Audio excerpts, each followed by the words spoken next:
Dear friends, நம்ம முன்னாடி என்ன பார்த்தோன்னா, பிளாகர் எப்படி கிரியேட் பண்ணுறது, கூகுள் வெப்சைட் எப்படி கிரியேட் பண்ணுறதுன்னு சொல்லி பார்த்தோம். இப்போ நம்ம பார்க்க போகிறது என்னென்னா, எப்படி பிஸ்னஸ் இமெயில் கிரியேட் பண்ணுறதுன்னு சொல்லி பார்க்க போகிறோம். பிஸ்னஸ் இமெயில் கிரியேட் பண்ணுறது எப்படி பிளாகரும் கூகுள் வெப்சைட்டும் கிரியேட் பண்ணமோ எப்படி ஈஸியாக இருந்துச்சோ அதே மாதிரி தான் பிஸ்னஸ் இமெயிலும். அதுவும் எப்படின்னு சொல்கிறேன். அதேமாரி குரோம் ஓப்பன் பண்ணுங்கள். குரோமுக்குள்ளே போயிட்டு பிஸ்னஸ் இமெயில் கிரியேட்டின்னு டைப் பண்ணுங்கள். பிஸ்னஸ் இமெயில் கிரியேட்டின்னு டைப் பண்ணதுக்கப்புறம் அதில் create a professional business email address சொல்லி காமிக்கும். அதை கிளிக் பண்ணுங்கள். அதை கிளிக் பண்ண உடனே கெட் ஸ்டார்டட்னு சொல்லி ஒரு ஆப்ஷன் இருக்கும். அந்த ஆப்ஷனை கிளிக் பண்ணுங்கள்.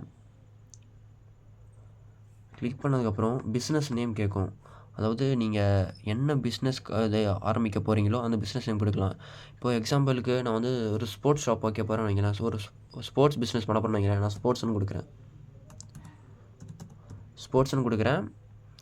அவங்க இப்போ நீங்கள் எத்தனை எம்ப்ளாயி வச்சு ஆரம்பிக்க போகிறீங்க, அதாவது உங்கள்கிட்ட எத்தனை எம்ப்ளாயி வேலை செய்ய போகிறாங்கன்னு சொல்லி கேட்குறாங்கன்னு வைங்களேன்.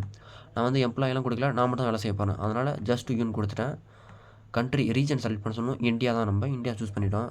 சூஸ் பண்ணிவிட்டு நெக்ஸ்ட்டு கொடுங்க. நெக்ஸ்ட்டு கொடுத்தோன்னே ஃபஸ்ட் டைம் வேணும், first name and second name கேட்கும். இப்போ நான் என்னோடய ஃபஸ்ட் நேம் கொடுக்குறேன். எனக்கு வந்து செகண்ட் நேம் இல்லை, அதனால் நான் வந்து என்னோடய இனிஷியல் கொடுக்குறேன்.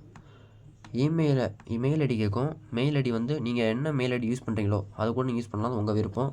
இப்போ நான் என்னோடய மெயில் ஐடி கொடுக்குறேன். நான் மெயில் ஐடி வந்து கொடுத்ததுனால இப்போ வந்து நான் என்ன பண்ணேன், ஸ்கிப் கொடுத்தேன். இப்போது mail ID first name second name கொடுத்ததுக்கப்புறம் நெக்ஸ்ட்டு வந்து இதுதான் ஓப்பன் ஆகும். Choose a way to set up your account. இதில் வந்து 2 வே இருக்குது. இன்னொன்னா கஸ்டம் டொமைன், இன்னும் வந்து எக்ஸிஸ்டிங் டொமைன். இப்போ வந்து நீங்கள் உங்களுக்காக ஒரு டொமைன் கிரியேட் பண்ண போகிறீங்க, அந்த டொமைன் எனக்கு மட்டும் தான் இருக்குன்னு சொல்லி நினச்சிங்கன்னா கஸ்டம் டொமைன் கொடுக்கணும். இல்லை நான் ஏற்கனவே இருக்கிறத யூஸ் பண்ணிக்கிறேன் அப்படின்னு சொன்னால் எக்ஸிஸ்டிங் டொமைன் கொடுக்கணும். இப்போ நான் எனக்காக கிரியேட் பண்ண போகிறேன் அப்படின்றனால என் டொமைன் தான் நான் கிரியேட் பண்ண போகிறனால நியூ கொடுக்குறேன்.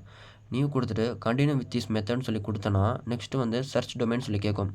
இந்த டொமைன் என்னென்னா, நீங்கள் ஒரு பேர் சூஸ் பண்ணணும். அந்த பேர் வந்து என்ன பேரை வேணால் இருக்கலாம். நான் என்ன பண்ண போகிறேன்னா, இப்போ ஸ்போர்ட்ஸ்னு கொடுத்தேன் இல்லையா முன்னாடி, பிஸ்னஸ் ஸ்போர்ட்ஸ்னு கொடுத்தனால இப்போ நான் ஸ்போர்ட்ஸ்னே கொடுக்குறேன். அது எப்படி கொடுக்கணும்னா sports.com, அப்படி இல்லைனா வேறு என்ன நேம் வேணால் கொடுக்கலாம். மேலே ஷோ பண்ணுதுங்க இல்லையா, இதில் என்ன நேம் வேணால் கொடுக்கலாம். நான் என்ன கொடுக்குறேன்னா sports.comனு கொடுக்குறேன். கொடுத்துட்டு சர்ச் கொடுங்க.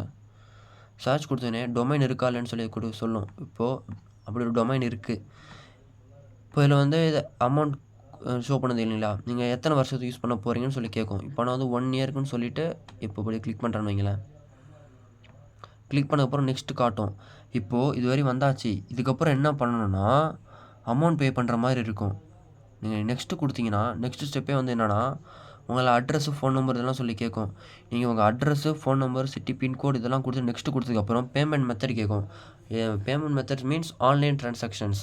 நீங்கள் இல்லை ஃபோன்பே, பேடிஎம் இல்லை கார்டு யூஸ் பண்ணுறீங்கன்னா கார்டு நம்பர் கூட கொடுத்து நீங்கள் கொடுத்துட்டு சப்மிட் கொடுத்தா உங்களோட பிஸ்னஸ் இமெயில் வந்து க்ரியேட் ஆயிரும். இதுதான் பிஸ்னஸ் இமெயில் எப்படி க்ரியேட் பண்ணுறதுன்னா ப்ராசஸ். ரொம்ப சிம்பிள் தான் இது. பிளாகர் எப்படி ஈஸியாக இருந்துச்சோ, கூகுள் வெப்சைட் எப்படி ஈஸியாக இருந்துச்சோ அதே மாதிரி தான் இதுவும். தேங்க்யூ.